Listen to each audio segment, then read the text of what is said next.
बड़े भाग्यशाली हैं। परमात्मा में कदम रख करके हमारे जीवन का पोषण कैसे होगा? धिक्कार है उस परमार्थ के पथिक को जो ऐसा सोचे।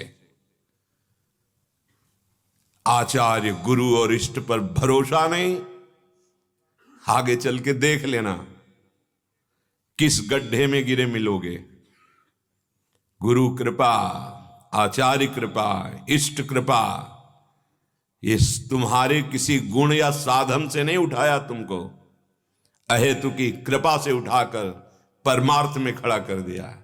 अनंत जन्मों की बिगड़ी बनने जा रहे हैं, लेकिन कुसंगी जो अपनी वृत्तियों का कुसंग और बाहरी बहिर्मुख पुरुषों का कुसंग करने वाला कभी परमार्थ पथ पे नहीं खड़ा हो सकता।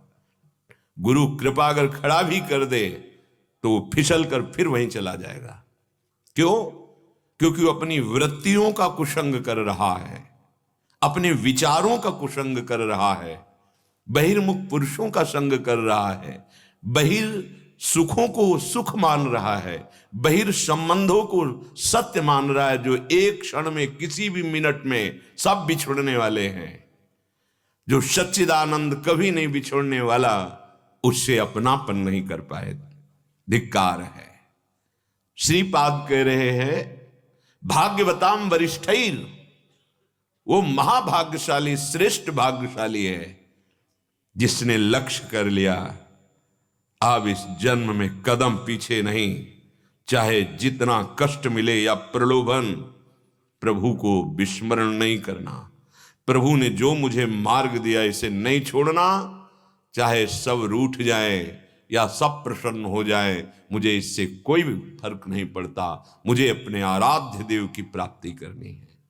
भाग्यवताम वरिष्ठाई, ये भाग्यशाली श्रेष्ठ भाग्यशाली पुरुष के अंतर्गत आता है। अरे आचार्य का भरोसा, गुरु का भरोसा, इष्ट का भरोसा, जिसने किसी बिना सहयोग के स्वयं एक पलक झपकते अनंत ब्रह्मांडों का सृजन कर दिया, वो हमारे आराध्य देव हैं। ऐसे आराध्य देव को जिन्होंने अपने प्रेम में अधीन कर लिया, वो आचार्य चरण हैं। आचार्य के अधीन होते हैं इष्ट, और ऐसे आचार्य कृपा पात्र मंत्र का अनुष्ठान करके वही हित स्वरूप हुए गुरुदेव हैं। जब आप उनकी शरण में हो गए तो ना लोक की चिंता ना परलोक की चिंता, पर शरणागति केवल नाम मात्र की भी नहीं होती। वही संसार, वही शरीर संबंध, वही हम मैं सा करके जीऊंगा, मैं से रहूंगा।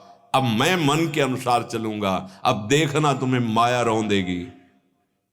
लक्ष्मण रेखा पार कर गए तो उमा क्षमा श्राप होते भारी। इसे खिलवाड़ मत समझना, सोच समझ के कदम रखा जाता है। और ये वो मार्ग है जहां कदम रख दे पीछे ना हटे, चाहे गर्दन उतर जाए। नारायण अति कठिन है, हरि मिलन की बाट, या में पग पीछे धरे प्रथम शीश दे काट।